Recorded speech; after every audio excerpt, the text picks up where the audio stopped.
നമ്മളിപ്പോൾ യുകെയിലാണുള്ളത്. ഇച്ചിരി മീനും പച്ചക്കറിയും മേടിക്കാനായിട്ട് ഇറങ്ങിയതാണ്. അതിനായിട്ട് ഇന്ന് നമ്മൾ വന്നിരിക്കുന്നത് ദ ഫുഡ് വെയർ ഹൗസിലാണ്. ഫ്രോസൺ ടൂണ് തപ്പിട്ടാണ് നമ്മൾ വന്നിരിക്കുന്നത്.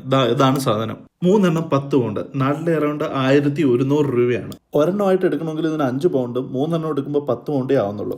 ഇതിനെ ബണ്ടിൽ പ്രൈസിങ് അല്ലെങ്കിൽ ക്വാണ്ടിറ്റി ഡിസ്കൗണ്ട് പ്രൈസിങ് എന്നൊക്കെ പറയും. സത്യത്തിൽ അവരുടെ സ്റ്റോറേജിലുള്ള സാധനം അവർക്ക് തീർക്കണം എക്സ്പയറിക്ക് മുന്നേ. അത് തന്നെ നമ്മൾ വണ്ടി എടുത്ത് നേരെ ടെസ്കോയിലോട്ട് പോവാണ്. പച്ചക്കറിയൊക്കെ നമ്മൾ അവിടെ നിന്നാണ് കൂടുതലും മേടിക്കാറ്. നമ്മുടെ കൊച്ചുള്ളി തന്നെ പലതരമുണ്ട്. റൗണ്ട്, ലോങ്, വൈറ്റ്, പിങ്ക്, അങ്ങനെ കുറെ. അതിനെങ്ങാനും ഓർഗാനിക് എന്ന് പേര് വന്നു കഴിഞ്ഞാൽ പിന്നെ അതിന്റെ ഇരട്ടി പ്രൈസ് ആണ്. അതിന് കാരണം വേറൊന്നുമല്ല, ഓർഗാനിക് എന്ന് ലേബൽ ചെയ്ത് വിൽക്കണമെങ്കിൽ ഗവൺമെന്റ് ഒരു സർട്ടൻ എമൗണ്ട് അടച്ചിട്ട് സർട്ടിഫിക്കേഷൻ ചെയ്യണം. മിക്ക ഫാമേഴ്സും അതിനൊന്നും മെലക്കിടാറില്ല.